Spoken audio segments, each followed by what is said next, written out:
So how many of you start each day with a plan? A work plan, a to-do list? For me, it's a get it done list. Only to arrive at the office and not be able to touch that plan. Because student issues are real, student crises take precedence, right? And so that list that you made takes a back seat. But it's a good thing you wrote it down. You have that list. You'll tackle it tomorrow, right? How many of you can log on to a student account and in 2 minutes remind that student that for the past 3 semesters, they've earned D's, F's, and W's.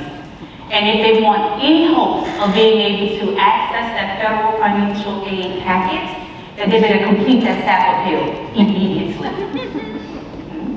How many of you have more student emails in your inbox right now than you can even respond to? Here's another one. How many of you have tissue in your office?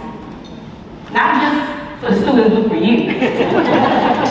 And it's the good kind. The kind that when you wipe your tears, you won't ruin your face of makeup.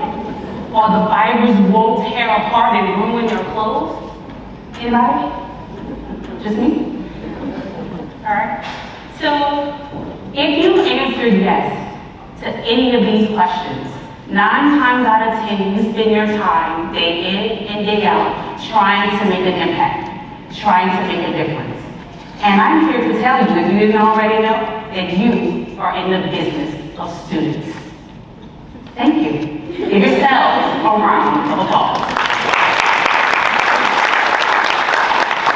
So again, my name is Tamika Duplessis, and I'm the Associate Vice Chancellor for Student Affairs at Delgado Community College, Louisiana's oldest and largest and best community college in the state. But how did I get here, right?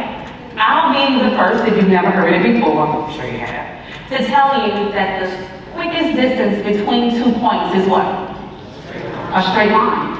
But my path that leads me right here before you today doesn't look anything like a straight line. See, I started my journey going to medical school, and I had the fortune to follow my passion. And I ended up with that PhD we talked about, the one in molecular and cellular biology with concentration in biochemistry. It's hard, I got it, right? But I had that opportunity to follow my passion. And as a researcher, I was in it. I was doing the work. See, I had no time for students. I didn't have time to train anyone, grad students, medical school students, MDs. It was about the work. I wrote papers, manuscripts, grants, even book chapters. You see, I had no time for students. Until one day, one semester, I taught one class in my local community college, and I've never left. Oh. You see, I rose up the ranks as faculty and eventually became a department chair.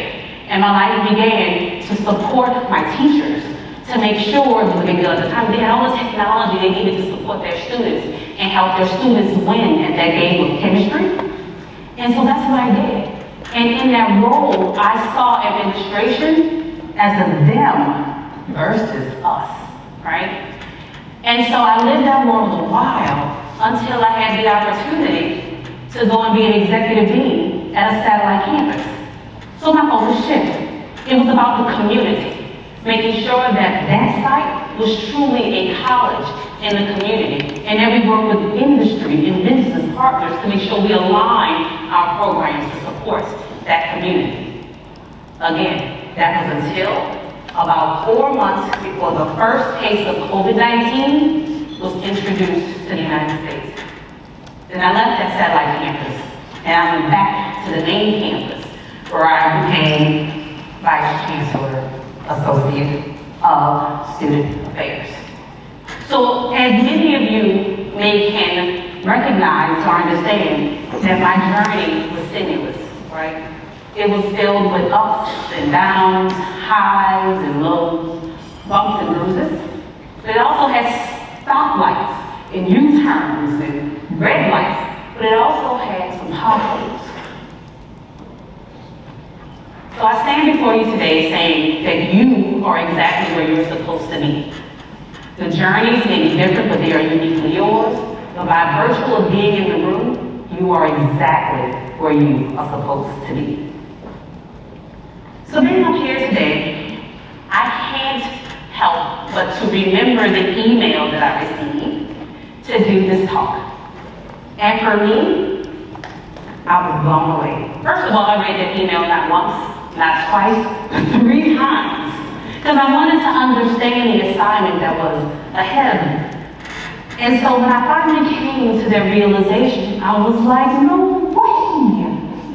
How can I stand before the people that's going to be in that room and tell them anything that they haven't already heard? How can I inspire this group to be better than it was the day before? And I'm going to tell you, I got nothing. And to this day right now, I have nothing, right? I don't have to tell you not to eat the cookie. Not the people in this room. You already know to achieve your goals of weight loss, it's about more than just not eating the cookie, right? It's about hard work and dedication. It's about diet and exercise. It's about drinking water and putting in the work. But you already know this. I also don't have to tell you that supporting student success is about way more than just providing tuition and fees. It's about housing, addressing food insecurities. It's about mental health and wellness, right? It's about ensuring that those students have a sense of growth, agency, and belonging, so that they can not only show up to class, but they can participate, thrive, and excel. Again, you already know this. I got nothing. But I will leave you, with this, right? You all are accomplished in your own rights. Thank you for the amazing work that you do. Take it in, breathe it. Stand in your accomplishments. Stand in your light. Speak truth to power. As you brainstorm ideas, think outside the box. Think outside the box. And as you approach new tasks, push past your own comfort zone.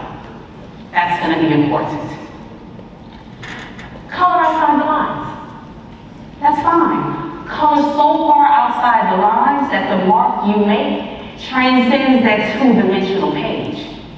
Color so far outside the lines that the mark that you make on this world transcends both time and space. And finally, take a seat at the table. You earned it, you deserved it. But at that table, don't be quiet. Advocate for those who are not in the room. Advocate for those who don't even know that table exists. And as you sit there, to those who have been entrusted to you by virtue of your profession, make sure that they have the skills and tools necessary to one day join you at said table. I am beyond my time. It has been a pleasure, and I'm extremely humbled and honored. Thank you for your time.